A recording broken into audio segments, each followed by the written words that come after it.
Estamos aqui para dar voz ao povo. Em defesa dos cidadãos. Pela dignidade humana. Todos temos deveres, mas também todos temos direitos.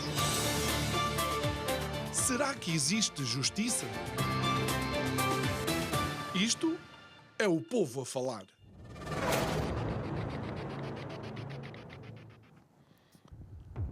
Para os mais atentos e para os profissionais do setor, o discurso sobre a justiça tornou-se de alguma forma monocórdico. Décadas tras décadas, após décadas, que a tecla das reformas na justiça é utilizada e tocada incessantemente. De tal maneira que a tecla já está gasta e começa já a não existir pachorra na sociedade para entender porque é que as coisas não se resolvem. Boa noite.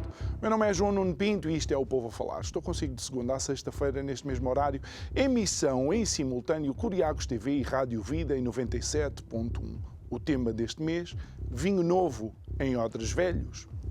Será possível realmente reformar o que quer que seja com os vícios antigos ainda a impregnar o sistema?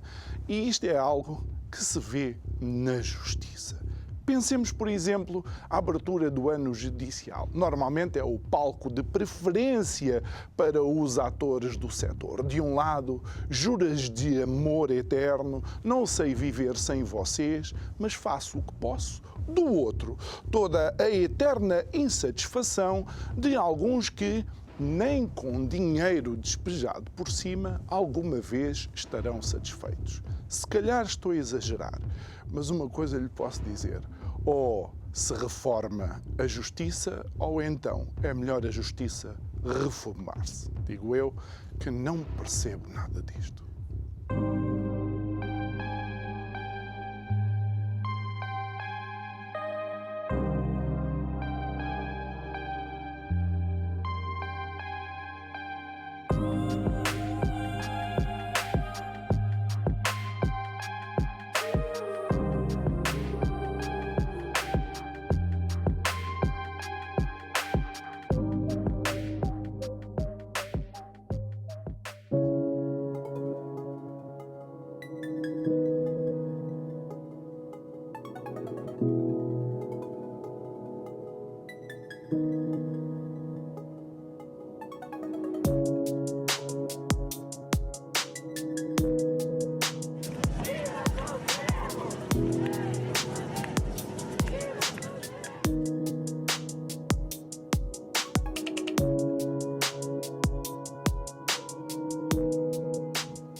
E é a nossa convidada para o programa desta noite, a advogada Luísa Radinha. Se a reconhecer foi porque foi uma das nossas convidadas quando estivemos em Leiria, a belíssima cidade de Leiria.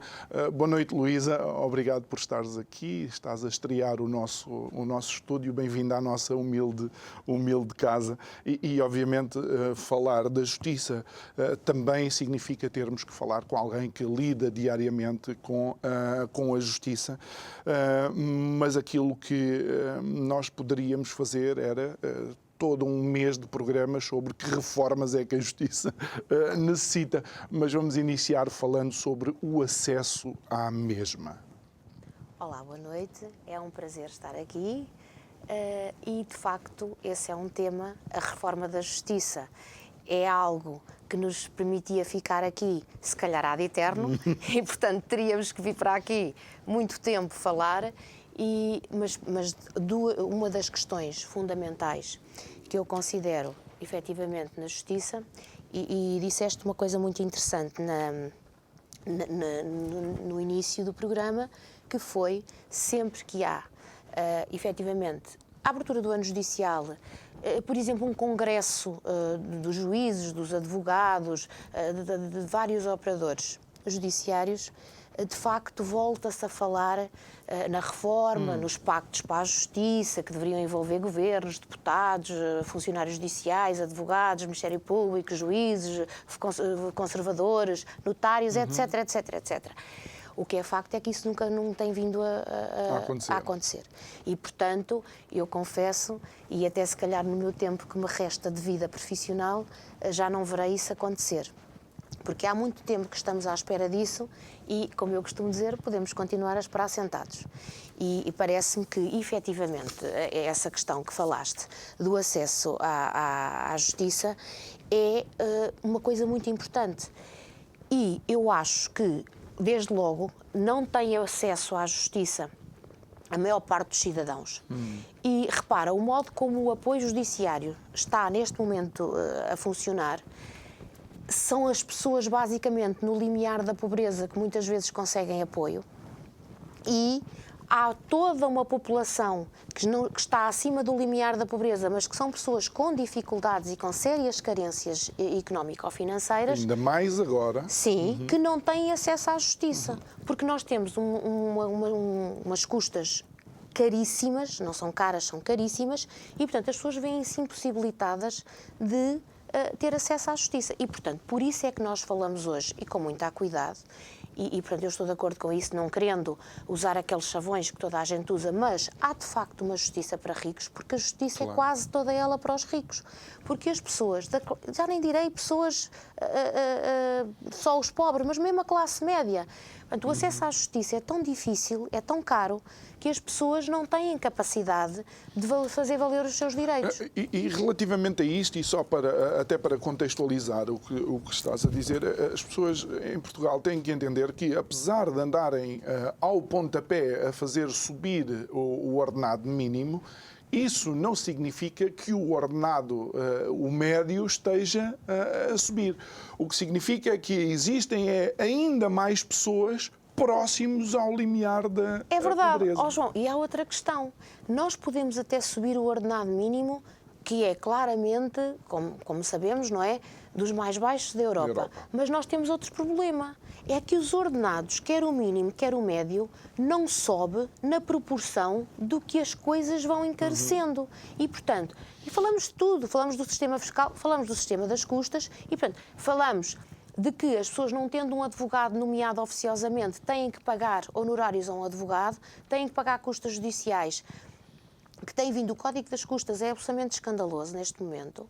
E, portanto, o que acontece é que isso não sobe na proporção. Portanto, as pessoas vão tendo cada vez menos a possibilidade de aceder à justiça, que, como todos sabemos, é um direito constitucionalmente consagrado. E Luísa, ainda relativamente a isso, o facto de tu dizeres aquilo que alguns consideram um chavão e outros consideram que, de facto, é uma realidade, esta justiça para ricos e justiça para pobres, os governos deveriam pensar que isto cria tensões sociais. E, para além de criar tensões sociais, criam, de facto, um descrédito no próprio sistema judicial. Claro que sim, claro que sim. Porque nós não podemos... Repara, eu acho que se tem vindo a investir cada vez menos em setores importantes, porque eu não consigo compreender, e esta semana a deputada Ana Gomes, a ex-deputada Ana Gomes, mas a Ana Gomes, que é, como sabemos, militante do PS, veio dizer que não consegue perceber, mais ou menos isto, não estou a fazer uma citação, efetivamente, mas a ideia é esta, que não consegue perceber um governo que, de facto, aloca bilhões a resolver problemas com a banca, com os bancos, não é? Temos visto o que é que tem sido o descalabro que se tem passado com a banca, mas não se preocupa com as famílias. E, portanto, não se preocupa com as famílias, eu acho que na justiça há claramente um desinvestimento. Não estou só a falar em termos financeiros, porque obviamente tudo vai parar aí, porque as reformas, ainda que pequenas, vamos sempre, como dizia a ministra Van Dunen, a Francisca Van Dunen, que em 2018 fez até promessas aos funcionários judiciais que não se concretizaram, e a desculpa dela foi vicissitudes. Nós já sabemos quais são as vicissitudes, não é? Agora, nós quando temos dinheiros públicos que gerimos mal, e claramente não falo só do governo do PS, porque o problema da justiça vem de, não falo destes últimos 8 anos do governo, falo já do governo do CDS-PP com o PSD, portanto, falo de todos os... Aliás, eu acho que nós, há quase 50 anos, que a reforma da justiça, ou por outra, a justiça começou manca e torta e nunca foi efetivamente feito. Se bem que eu acho que, sinceramente, em termos de acesso à justiça e do apoio judiciário, estamos piores do que, por exemplo, há 15 ou 20 anos atrás. Tu consideras que estamos pior? Estamos pior. Estamos pior. E depois temos outro problema. Cada vez que também é um entrave à justiça, que é a morosidade da própria justiça. E estas coisas, quer o acesso ao direito, quer o acesso à justiça, por via dos mecanismos que o Estado devia proporcionar aos cidadãos e não proporciona, a par de uma morosidade enorme na justiça, portanto, é o descrédito e a falência total do sistema. E se tu perguntares ao cidadão comum, dir-te-á que não acredita na justiça, não acredita nos tribunais, que não quer ir, que não... Eu às vezes tenho pessoas que me dizem que não apresentam queixas ou não fazem coisas porque é assim, só os dias que eu vou perder para depois isto não dar em nada e o que eu vou gastar, é preferível não fazer nada. E portanto isto é... Isso é em benefício dos prevaricadores. É muito em benefício dos prevaricadores. E, portanto, isto acontece muito. E digo-te que até se tu perguntares a muita gente, a cidadão médio, prefere efetivamente deixar isso assim. E, claro, depois temos todo um aumento de criminalidade e de coisas que ficam por punir e por julgar, não é? Por causa das pessoas não quererem e não acreditarem no sistema. É um descrédito enorme. E não falo isto apontando culpas sequer aos operadores judiciários. Falo, como voltamos a falar, que isto é um problema de fundo. Da estrutura do sistema, e da estrutura, por assim dizer. Sim, e da estrutura. Porque, obviamente, eu acho que os operadores judiciários tentam fazer o melhor dentro... Obviamente têm vindo a fazer reivindicações, os magistrados do Ministério Público e os magistrados judiciais já tiveram o seu estatuto revisto, mas os funcionários judiciais, por exemplo, continuam... E já lá vamos aos funcionários judiciais, ainda relativamente ao acesso à justiça. Se eu fosse do governo, eu poderia eventualmente dizer, mas nós temos os julgados de paz e os julgados de paz resolvem problemas... João, eu entendo que os julgados de paz é algo bom. Acho que é bom. Os julgados de paz têm um problema. Primeiro, não cobrem não cobrem a totalidade do território nacional. Depois, o que é que os julgados de paz fazem? Apenas pequenos litígios. Portanto, continua a haver, a maior parte das questões têm que ser julgadas nos tribunais judiciais normais, comuns, isto falando em termos de linguagem acessível. E, portanto, os julgados de paz não vieram resolver o problema, porque continuamos com muita necessidade do recurso aos tribunais. E como te digo, há muita parte do território nacional que ainda não tem julgados de paz. E claro, é um benefício, mas efetivamente está muito por fazer também a esse nível. Olha, e relativamente ao acesso à justiça, o que é que tu crês que poderia tornar esse acesso mais fácil, desculpa a simplicidade da palavra, mas eu questiono se isso não aumentaria a carga, eventualmente, de processos que estariam nos tribunais. Eu acho que não. Não aumentaria a carga. Sendo que é assim, o que é que eu acho que é fundamental neste momento? Claramente, a justiça tem falta de meios humanos em todos os setores. Nós temos, por exemplo, vou-te dar um exemplo que é dos serviços que eu conheço que pior funciona. Serviços Estrangeiros e Fronteiras. É uma coisa, um órgão de polícia, não é? Como sabemos, mas tu tens não tem funcionários ou não sei o que é que se passa ali, mas provavelmente será um problema de déficit de pessoas... De recursos humanos. O que é que acontece? Eu posso te dizer que tenho uma cliente há 3 anos e meio à espera que lhe seja marcada uma hora no CEF para a recolha de dados biométricos. A recolha de dados biométricos, em termos muito simplistas, é as tuas impressões digitais e tirar uma foto, etc. 3 anos à Há espera 3 anos e de meio. marcação. De marcação. E eu já liguei para tudo quanto é sítio do CEF, eu já mandei mails, eu já falei com o Gabinete de Apoio das Relações Públicas do CEF, portanto, nunca marcam. A minha constituinte veio para Portugal, e por acaso isto é uma questão do Golden Visa, mas não interessa, cumpriu todos os requisitos que a lei manda. E estava à espera que no máximo num ano tivesse o problema resolvido, fez os investimentos nos imóveis, tudo direitinho. E, portanto, não consegue. E depois teve a situação de vir para Portugal, efetivamente entrou em território nacional com a esperança já de que aqui, no prazo de um ano tivesse isto resolvido. Tem imensos problemas de deslocar ao estrangeiro. A última vez foi interceptada pela polícia na Alemanha porque fez escala quando foi a Hong Kong. E depois tivemos a questão da pandemia, justificou-se com isso que esteve ali. Portanto, as pessoas têm imensos problemas. E posso dizer que, por exemplo, eu tenho aqueles programas de... Os brasileiros chamam o discador automático, mas aquilo está constantemente a repetir e nós pomos a ligar para o CEF de manhã e até à noite nunca ninguém atende. Portanto, não tens possibilidade... Por exemplo, o reagrupamento familiar. As pessoas é uma coisa que pedem muito. São vidas suspensas. Suspensas. Nós temos os imigrantes aqui em Portugal que vieram, já fizeram manifestação de interesse, etc. Não interessa agora estar aqui também a falar sobre isto, mas as pessoas não conseguem. E, portanto, por exemplo, o reagrupamento familiar, que é algo que a lei prevê, o CEF não abre marcações para o reagrupamento familiar. Portanto, as pessoas estão aqui à espera e depois não conseguem perceber porque é que eu lhes digo que não consigo marcar. Portanto, nós temos este problema. Mas isto passa-se em tudo.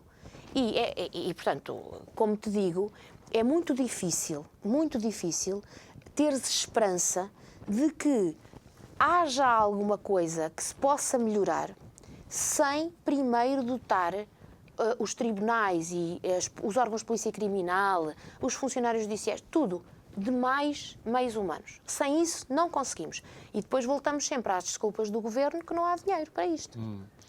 Isto parece o dueto do inferno, que é demorado e caro. Quer dizer. É verdade, é verdade. É demorado e caro. E este é o problema verdadeiramente da justiça. Tocaste no ponto. O acesso ao direito é difícil, o acesso à justiça é difícil e depois é moroso. A morosidade da justiça é uma coisa gravíssima. Depois temos vindo agora também a ter mais dificuldades, e mais adiante podemos falar nisso, as greves, etc., claro, que ainda conseguem... Eu não estou a dizer que não é legítimo aquilo que as pessoas reivindicam, nada disso. Agora, ainda vai entorpecer mais o sistema. E podemos ir aí, por exemplo, a greve dos funcionários judiciais. Primeiro o impacto. E depois logo iremos ao mérito da greve. O impacto é absolutamente estrondoso, não é? Fala-se em dezenas de milhares de processos atrasados por resolver ou com diligências atrasadas. É verdade. Portanto, estamos a falar de mais de 100 mil diligências adiadas com a greve e estamos a falar de mais de 5, não quero estar a falhar, mas penso que são 5 milhões de atos por cumprir. Portanto, de citações, 5 milhões. E 100 mil diligências agendadas. Portanto, isto é um número... Repara, isto vem, e já lá iremos àquilo que eles reivindicam, que os funcionários reivindicam, e com toda a legitimidade, na minha opinião, mas nós temos este problema. Houve este atraso que vai demorar anos a recuperar e ainda temos outro problema acrescido. É que, por exemplo, com o início do ano judicial de 2023, portanto, que começou a 1 de setembro logo com uma greve, portanto, os tribunais, a maior parte, estiveram fechados a 1 de setembro, o que acontece é que os funcionários têm para cumprir duas coisas, que é a distribuição dos processos que entraram no período das férias, e o período das férias judiciais vai de 15 de julho a 1 de setembro. Portanto, todos os processos têm que ser distribuídos no início do ano. E tem outro problema. É o problema da amnistia, da lei da amnistia, na sequência das Jornadas Mundiais da Juventude, e, portanto, com todas as implicações que isto tem para os processos e para o trabalho que os funcionários judiciais têm que desenvolver. Portanto, isto temos... algo que, para mim, seguramente demorará 3 ou 4 anos a recuperar. É isto que acabámos de falar. Pronto, espero não estar a ser demasiado pessimista, mas penso que não. Portanto, mas recuperar tempo num sistema que já perde tempo é quase um paradoxo. É verdade, estamos a tentar recuperar numa coisa que já era altamente morosa, como nós sabemos, não é?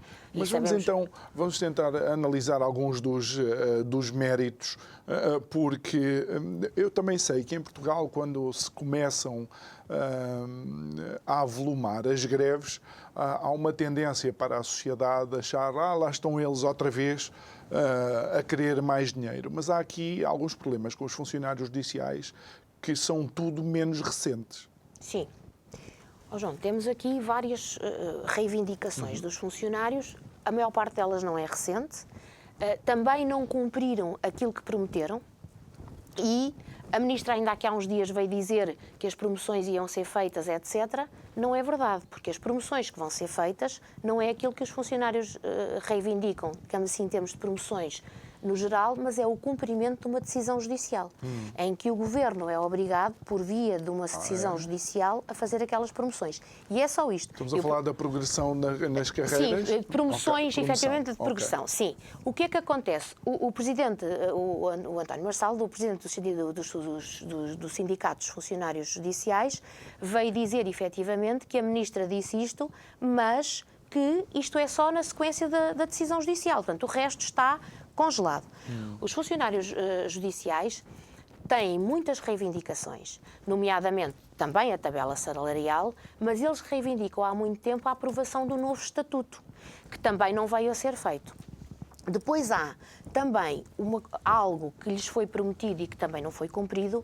Nos anos 90 foi criado um suplemento de recuperação processual que, no fundo, era uma compensação para o salário que não era, que é baixo, e esse suplemento era dado 12 vezes no ano, portanto, em termos de ordenado. Sendo que isso era, digamos assim, parte do salário. O que é que eles vêm dizer? Vêm reivindicar que esse suplemento deve ser pago 14 vezes por ano. Ou seja, correspondendo aos 12 meses de vencimento, mais o subsídio de férias, mais o subsídio de Natal. O que, parece-me, tem toda a lógica. Se isso é um complemento, também terá que ser um complemento nesses restantes 2 meses, para além dos 12 que já tinham. Isso também não veio ainda a ser cumprido. Há depois um problema, e o Presidente do Sindicato falou nisso, e fala nisso, e não é só ele, que é o problema de o Ministério não abrir concurso para todos os lugares que estão vagos, para oficial de justiça, para escrivão, para secretário judicial, e, portanto, há toda uma série de vagas, portanto, que deveriam ser preenchidas e que não são preenchidas porque o Governo não abre concurso.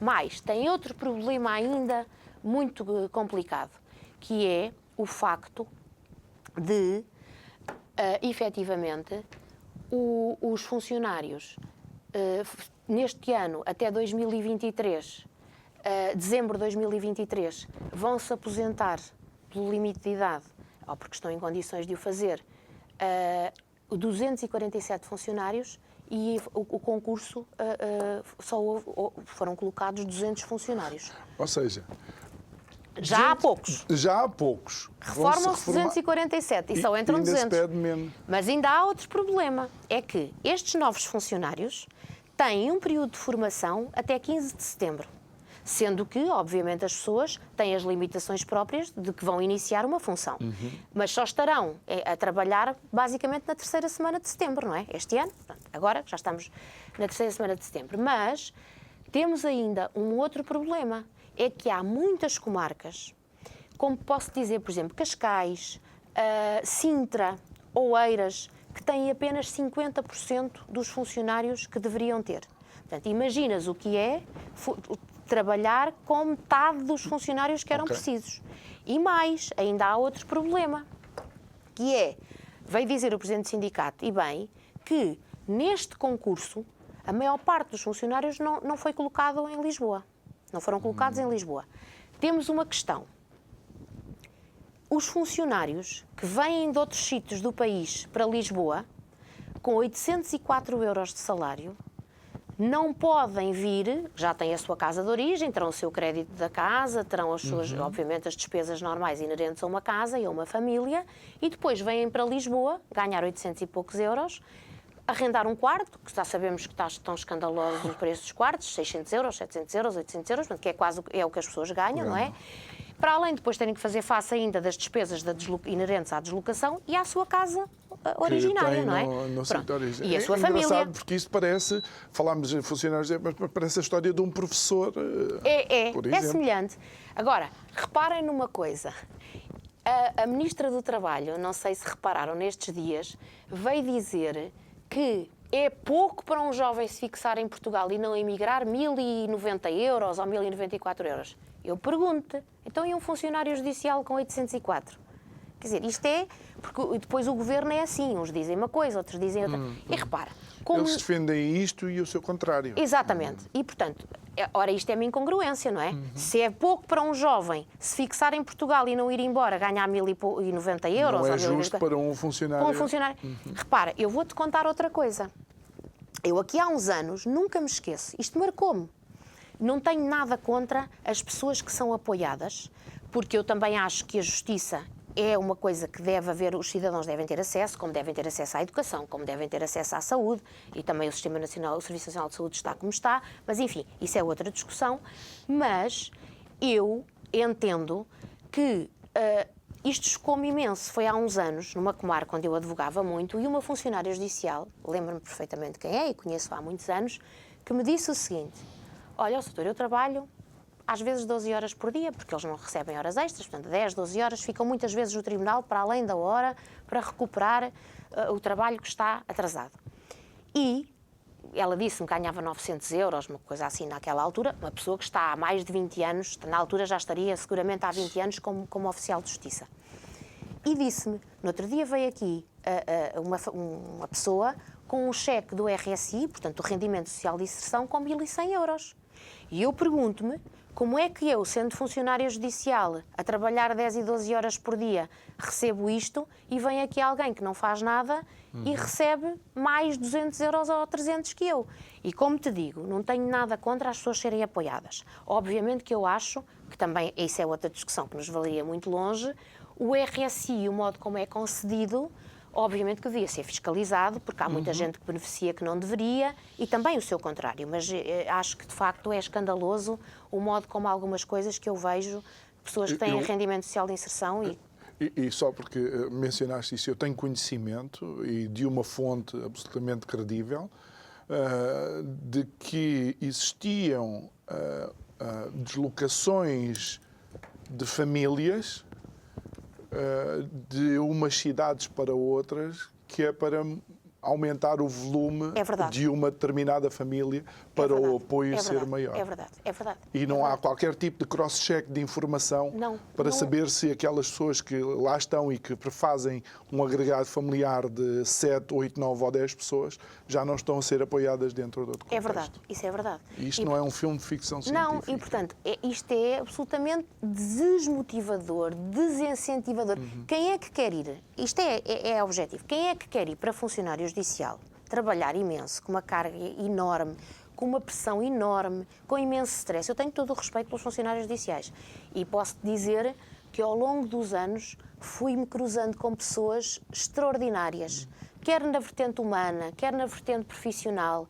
Tenho muitos amigos, estive numa comarca há muitos anos e adorei as pessoas que lá conheci e, portanto, e de facto eu tenho muito respeito pelo trabalho deles. E, portanto, não é atrativa a carreira. Quem é que quer ir ganhar 800 e poucos euros? E atenção, que o ser funcionário judicial tem uma responsabilidade enorme, enorme. E os funcionários judiciais, de vez em quando, têm reveses porque fazem coisas menos bem e depois são penalizados por isso. Outra coisa que o Presidente do Sindicato vem dizer e que eu também me parece que é assim, se bem que eu não conheço isso tão bem como, por exemplo, conheço dentro da minha ordem profissional, não é? E nós não temos avaliações, os juízes têm, os magistrados do Ministério Público também, mas há, de facto, uma penalização em termos de avaliação dos funcionários judiciais que os impede de progredir na carreira. E isso parece-me que é real. Luísa, mas agora vamos a algo que é algo que me preocupa e preocupam outros cidadãos no nosso país, que é aquele espírito crónico do funcionalismo público em Portugal, que é fazer os mínimos olímpicos e já está. Não estou a acusar os funcionários judiciais disto, mas estou a dizer que Portugal tem uma longa e perene história de funcionários públicos que não são produtivos, por assim dizer. A minha questão é, isso mudou? Há uma mudança? Por exemplo, algo que acontecia, que me surpreendia, eram as progressões automáticas numa carreira, ou seja, só porque já está ali há X anos, progride. Não sei como é que tu analisas isso, especialmente à luz de uma fase em que as tecnologias deveriam tornar tudo muito mais simples e ágil. E ágil, sim, é verdade. Vamos lá ver. Por um lado, aquilo que foi feito e pequenas reformas pontuais na Justiça, que têm a ver com a introdução de tecnologias, veio de facto melhorar muita coisa. Falo dos sítios, falo do hábitos para os magistrados, que agora já não é esse, mas portanto falo todo de um conjunto de ferramentas em termos que no início não funcionaram muito bem, teve ali a necessidade de alguns ajustes, mas foram boas. Foram boas, de alguma forma também facilitaram o trabalho dos próprios funcionários e foram úteis. O que é que acontece? Em relação aos funcionários públicos, nós tivemos esse problema durante muitos anos, isso ainda se nota. Portanto, eu não quero estar aqui a dizer onde é que eu noto mais isso, mas há determinados serviços que eu própria frequento, quer como cidadã, quer por via da profissão, em que eu noto efetivamente ainda esse espírito do funcionário público. Posso dizer uma coisa que me chocou imenso. Há uns anos eu cheguei a uma repartição, por acaso uma repartição de finanças, e portanto digo isto aqui com toda a naturalidade. E vou-te dizer que as pessoas não me vinham atender e que vi uma funcionária, ainda não havia tantos telemóveis e nem sei se já era habitual, mas as chamadas eram caras, a ligar. Eu percebi pela conversa do telefone fixo da repartição no sítio do atendimento para uma prima para a França. Portanto, aquilo era de borla, não é? Para ali à conta do Estado. E, portanto, esteve ali, em vez de me vir atender, esteve a falar com a prima de França e que vinham cá no verão e que fizeram isto e comeram uma feijoada e fizeram não sei quanto. Pronto. E se calhar a programar as próximas férias, já não me lembro completamente o teor da conversa, mas era algo deste género. E, por outro lado, vi 3 ou 4 funcionárias a venderem tupperwares. E isto fui eu que vi. Ninguém me contou. Entendo, mesmo hoje, a nível das finanças, sei que o sistema de avaliação é diferente e o sistema de objetivos. Obviamente o Governo também quer dar objetivos aos funcionários porque quer ir buscar mais dinheiro, é sempre a velha questão, e vai sempre buscar, digamos assim, à classe média, às suas trabalhadoras, aos trabalhadores dependentes, às pessoas que pagam. Quem trabalha tem sempre que pagar. Sendo que nós não sabemos quais são os objetivos que o Governo cumpre, mas exatamente. Pronto, não é? E, faz portanto, os outros cumprir os deles. Acredito que, em termos, por exemplo, dos funcionários judiciais, conheço melhor, sei que são avaliados e, portanto, e acho que são penalizados muitas vezes nas avaliações que são feitas. Mas continuo a achar também, quer nos funcionários judiciais, quer noutros funcionários públicos, que há muitos vícios do passado, que há muitas pessoas que produzem pouco ou tentam produzir o menos possível e depois há as pessoas... Luísa, mas então vamos a caminho de uma estagnação completa, porque vamos ver. Mais de metade dos professores, sensivelmente, vão se reformar até 2030, se não mais cedo. Os números dos funcionários judiciais, daqueles lugares que estavam por 240 que se vão reformar e tal. 247 que por todo reformar. lado nós vemos isso. Concomitantemente, as carreiras são cada vez menos atrativas para os jovens. Os jovens estão cada vez mais, e bem, a dar de frosques. Verdade. Qualquer dia nós vamos ser uma caricatura de um país. É verdade. Se é que já não somos. Nós somos, João, desde logo, sabemos todos, não é? E as pessoas sabem todas, e isto é um dado objetivo, que somos uma população extremamente envelhecida. Portanto, nós temos uma população extremamente envelhecida. E com os jovens, de facto, a irem embora, e não é atrativo, eu disse há bocado o que a Ministra do Trabalho disse, e eu fiquei chocada, não é? Os 1.094 euros, não era, quase a mandar a dizer, olha, vão-se embora porque aqui com este ordenado vocês não se governam. E é verdade. Eu há uns dias vi e fiquei completamente estupefacta que o preço que de Lisboa é das cidades mais caras da Europa. E, portanto, como é que é possível? Nós somos um povo que ganhamos, em termos de ordenado mínimo, por exemplo, metade de Espanha, e como é que nós temos tudo mais caro? E, portanto, o que acontece é que nós vamos ter cada vez mais jovens a irem embora, uma taxa de natalidade, obviamente, menor, porque as pessoas que podem ter filhos vão-se embora, e uma população cada vez mais envelhecida, e vamos ficando assim. E depois festejamos os 9,0 que demos ao Luxemburgo, nós ficamos com 600 ou 700 euros de ordenado mínimo e eles com 3.000 euros. Eu não sei quem é que ganhou o jogo, mas claramente eu preferia ir no avião com os luxemburgueses para lá. Olha, acredito que sim, porque eles vivem muito melhor que nós. Mas olha, nós temos um problema muito grave. E eu costumo dizer isto, com todo o respeito que eu tenho pelo futebol, tenho muita dificuldade em ver os milhões que os jogadores ganham e o dinheiro que o futebol envolve, quando as pessoas... Isto não é aqui nenhum discurso de... Não é nada disso, nem é um discurso político, não é isso, mas faz muita impressão. Portanto, ver aqueles milhões todos. Eu às vezes costumo dizer... São pessoas a correr atrás de uma bola, 11 pessoas de um lado, 11 pessoas de outra, e aqui a ganharem milhões e nós, pobrezinhos, sempre a aplaudir e sempre... Agora, vou dizer uma coisa que eu acho, e digo isto há muito tempo. Digo isto que nós, se fôssemos um povo tão interessado, tão motivado, com tanto empenho como temos com o futebol, nós éramos o melhor povo do mundo. Porque, efetivamente, o futebol... para um país. Agora, se for preciso reivindicar alguma coisa, ou mudar alguma coisa, ou fazer alguma coisa, está tudo a dormir. Está tudo a ver a bola. Acho que eu também acho que o futebol é um reflexo do povo que somos, que enquanto for a seleção, ok, tudo bem, somos todos treinadores de bancada e tal, mas o problema é quando dividimos tudo pela nossa tribo, somos incapazes de ver tudo como um todo. Se eu sou azul, sou azul. Se eu sou verde, sou verde. Se sou vermelho, sou vermelho. É verdade.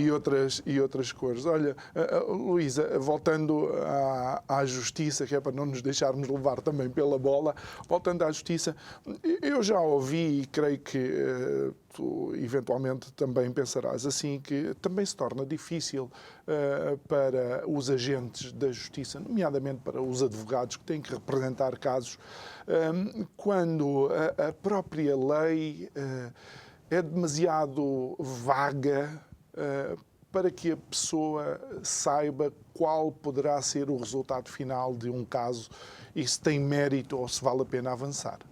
João, tocaste num ponto muito interessante. Eu desde sempre, e já estou nisto há muitos anos, também já estou velha, e é assim, acho que há uma coisa fundamental. Nós hoje em dia, e repara, eu entendo que isto é um problema também da educação e da falta de investimento na educação. Okay. E isto começa logo desde pequeninos. Eu tenho o maior respeito pelos professores. Porque eu acho que nós, desde da primeira classe, como se dizia no meu tempo, e agora primeiro ano, já nem vou falar no infantário, porque isso também tem muita influência e é muito importante, mas as crianças começam a socializar aos 3 anos e, portanto, é muito importante, mas os professores têm um papel fundamental. E nós temos uma coisa que é, cada vez mais, e não digo só por força do acordo ortográfico, mas digo também porque há um claro desinvestimento na educação e, portanto, lá está, falámos há pouco da desmotivação dos professores, todas as reivindicações, das greves que fazem, com toda a legitimidade, também não ponho isso em causa. Agora, o que acontece é que as pessoas têm um problema grave, sabes qual é? Que eu costumo apontar, é que não sabem português. Nós não sabemos a nossa língua. E quem faz as leis? Aquilo normalmente é um emaranhado e uma complexidade. E depois é assim, eu às vezes costumo dizer, eu tinha um colega com muita piada, que uma vez alguém num julgamento disse assim, porque há um acórdão do Supremo que diz isto, que diz aquilo, portanto, em defesa daquilo que estava efetivamente a defender para o seu constituinte. E levanta-se outro colega, um colega mais velho, com muita piada e diz assim, ele há acórdãos para todos os gostos. E, portanto, eu posso já citar aqui 10 em sentido contrário. E eu costumo dizer que hoje tu olhas para a lei e aquilo dá para todos os gostos. Tu muitas vezes tens muita dificuldade em interpretar a lei, porque efetivamente quem a escreve às vezes queria dizer uma coisa e diz outra, não sabe português, não sabe redigir e, portanto, a interpretação que eu faço é extremamente dúbia. E eu posso te dizer que há situações em que eu já, com colegas olho para uma determinada lei e se estivermos 3 ou 4 ou 5, se calhar temos todas interpretações diferentes. Obviamente isto também se passará a nível dos magistrados, não é? Quando aplicam a lei. Isto é extremamente perigoso. É que enquanto é com colegas sentados a uma mesa a conversar... E não estou a dizer que isto é por incompetência dos magistrados. Claro. Estou a dizer que isto é um problema de fundo.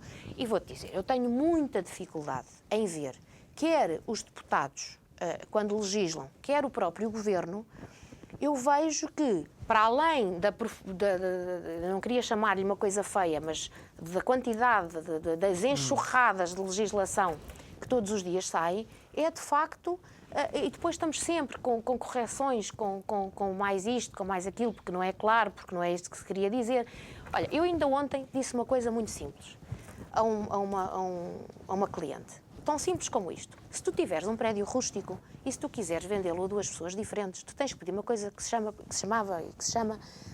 uma certidão para aumento com partes. As câmaras municipais passam aquilo automaticamente. Mas já vi, e já li estudos, que a perspectiva da lei e o espírito da lei não era aquilo correr como tem corrido. E não vale a pena estarmos a entrar no modo como isto corre e como é que a lei tinha escrito. Mas, portanto, é tão claro como isto. Portanto, os legisladores tinham um pensamento, mas aquilo que está vertido e depois quem faz a interpretação, de facto, a interpretação está correta, a meu ver, porque a lei não é clara, a lei é dúbia. Claro. E isto acontece em tudo. E nós temos, por exemplo, há coisas que eu acho, por exemplo, da parte do Governo, em termos de todos os anos com o orçamento, em termos de matéria fiscal, não é? E de cumprir o orçamento e daquilo que o orçamento diz, eu acho que há coisas muito pouco sérias. Muito pouco sérias. Tem havido... fui surpreendida este ano com uma questão relativamente até às empresas que estavam isentas de IMT quando tinham exercido atividade no ano anterior, e o Governo, sem mais nem menos, vem mudar aquilo para 2 anos. E, portanto, as pessoas estavam a contar com uma coisa, foram fazer escrituras a pensar que estavam isentas de IMT porque a empresa tem essa possibilidade, e depois chegaram lá, a lei do orçamento mudou isto este ano, e então são precisos 2 anos. Sem pré-aviso. Sem pré-aviso. Eu fui fazer uma escritura e, portanto, deparei-me, e já sabia que isto ia acontecer, e perguntei ao meu constituinte se nos últimos 2 anos a empresa tinha tido atividade. Teve, não, mas fomos ver que afinal há 2 anos não tinha, mas o ano passado tinha tido, e com a lei do orçamento, o homem que nos estava a pensar ficar isento de IMT pagou 15 mil euros de IMT naquele dia. Pois é, porque não é 30 euros. Não, e como isto acontecerá em dezenas de situações, não é? Porque as empresas que estavam a trabalhar, a fazer os seus investimentos e a perspectivar isto, depararam-se com isto que é extremamente desonesto. Luísa, mas isto vai para uma questão que muitas vezes, se calhar, não é verbalizada e deveríamos falar mais nela, é a importância que a justiça tem na atividade económica ou não, na capacidade de atrair investimentos ou não, na capacidade de atrair investimento estrangeiro ou não, na capacidade de um empresário decidir expandir ou não. João, tem imensa influência, muito mais do que possamos pensar. Eu acho, sinceramente, que o modo... Há 2 coisas que eu acho que entravam: o investimento estrangeiro e o investimento dos próprios empresários em Portugal. É o sistema fiscal, desde logo, está mal pensado para as empresas em termos de IRC, está mal pensado, não é de maneira nenhuma incentivador desse investimento. E depois temos um problema gravíssimo, que é o problema da justiça. A morosidade. E é assim, o que é que um empresário pensa? Imagina, um empresário estrangeiro vem para aqui, e eu até tinha uma cliente engraçada francesa que na altura, agora já não se põe com tanta cuidado, mas na altura punha muito, que dizia assim: doutora, eu não quero checos, eu na minha atividade não aceito checos. Os cheques são cheques, não é? A senhora tinha dificuldade em falar português, porquê? Já tinha tido uma série de cheques sem provisão, não é? E, portanto, a senhora deixou de aceitar cheques. Porquê? Porque dizia-me que apresentava queixa, na altura, por acaso, o cheque ainda era crime, mas em determinados moldes ainda Quantia, depende da Sim, e depende se é pós-datado, se não é, etc. Mas a senhora dizia que ia ao tribunal, que perdia imensos dias, que os funcionários iam ser testemunhas e que ficava sem o dinheiro porque o cheque não vinha, o cheque não tinha provisão, não é? Eu chamado cheque voador ou cheque careca, que nós também dizemos isso muitas vezes. Eu não conheço o cheque borracha. Não? Não, o cheque borracha é aquele que entregas ao senhor do banco e ele começa... É o cheque borracha. Nós costumamos dizer, a brincar, o cheque voador ou o cheque careca. E ainda há um outro, eu vou dizer, já são horas, é o cheque boi, que entregas ao senhor do banco e ele começa... Também não conhecia, mas também é boa. Pronto, tudo isso. Portanto, estás a ver o que é a senhora que era francesa, que tinha um negócio em Portugal e que deixou de acreditar nisso. E, repara, um empresário que vem para aqui, eu conheço vários empresários, por exemplo, na área dos moldes. As empresas vão pensar assim, então, mas eu vou investir num país em que depois me ficam a dever o dinheiro e eu nunca mais consigo... E só para lembrar, e sem te querer interromper, mas são empresas com pensamento estratégico, com datas, com definições para semestres, para o ano, Sim. com objetivos para atingir. Ou seja, são coisas sérias e bem pensadas, que não podem andar ao sabor do vento. Claro que não. E eram muito importantes para nós. O tecido empresarial crescendo, obviamente crescem os empregos, tudo melhora. E repara, eu vejo, por exemplo, as pessoas que me dizem muitas vezes, então eu vendi, não recebi. E nós sabemos todos que hoje em dia cada vez as pessoas se retraem mais de vender a crédito, porque as pessoas têm medo. A maior parte das pessoas quer o pagamento primeiro de enviar a mercadoria ou de vender o que quer que seja. E agora também já temos o comércio online, que obviamente Tem outro tipo de problemas também. Certo, não é? também tem. Mas a esse nível dos pagamentos, normalmente o pagamento é antecipado. Mas o que é que as pessoas pensam? As pessoas pensam assim, eu vou meter uma ação judicial. Ó João, e temos isto. Eu costumo dizer que tenho muitas sentenças para emoldurar. O que é que eu quero dizer com isto? Eu quero dizer o seguinte, tu se meteres uma ação judicial, tu demoras 2, 3, 4 anos com recurso 5 ou 6 ou o que seja, e quando tu tens uma sentença, o devedor já não tem nada. Pois. Percebes? Há depois alguns mecanismos na lei, por exemplo, um arresto, que é uma espécie de penhora antecipada, que tu fazes, digamos assim, uma providência cautelar, que depois até pode dispensar a ação principal em determinados moldes, quando há a inversão do contencioso, mas o que acontece é que podes fazer um arresto, que é uma espécie de uma penhora antecipada, uma providência cautelar. Okay. Para quê? Para quando tiveres a sentença à final, teres os bens garantidos que vais, efetivamente, os bens para penhorar. Só que o arresto também tem algumas...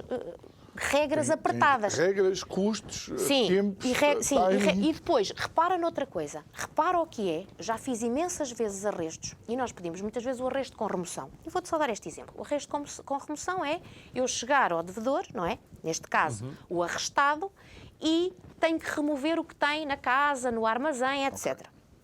Repara, eu depois vou estar 4, 5, 6 anos à espera de uma decisão que eu possa converter o meu arresto em penhora e tive que ir às minhas custas armazenar os bens. Exatamente. Porque normalmente... E o transporte também, não? Tudo. O transporte, o armazém daqueles anos todos. Depois podes levar isso a conta de custos, mas quer dizer, isso é tudo muito complicado. Sim. Repara. Mas agora ele já não tem nada mesmo. E depois, agora repara... que eu ter que armazenar os bens 5 anos, ou 6, ou 7, eu ter que os ter removido, eu ter que ter suportado estes custos todos, imagina o que isto não é. E, por exemplo, se eu tiver caminhões arrestados, se eu tiver carros, se eu tiver essas coisas, ao fim de 6 ou 7 ou 10 anos não valem nada. Olha, e nós estamos nos últimos 2 minutos e meio, temos mais aqui alguns minutos para o tempo conversa. Passa a correr. Exatamente. Olha, e quando é que os cidadãos portugueses começam também a levar os governos e o Estado à justiça?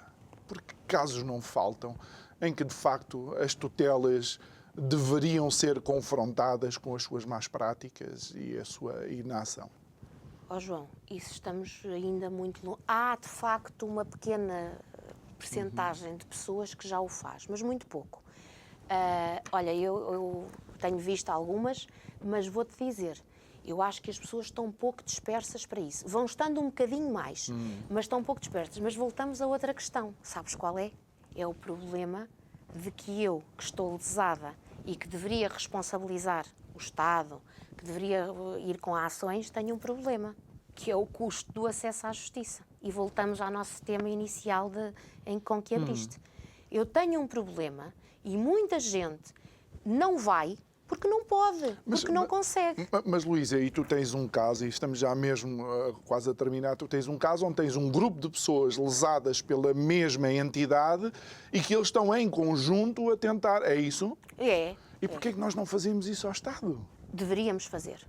Somos uma sociedade amorfa. Nós estamos poucos... Somos amorfos. Eu acho que o povo português é mesmo assim. Eu há pouco tempo fui à França e eu vi lá, quer dizer, a agitação de pessoas para reivindicarem aquilo que queriam e nós somos mornos. Estamos muito adormecidos. Temos que acordar. E já te disse, a adrenalina do futebol tem que passar para essas coisas e começarem a acionar mais. Radinha, muito obrigado por ter estado connosco e, de facto, eu acho que o nosso país é uma caricatura porque aquele que criou o Simplex alegadamente encher os bolsos.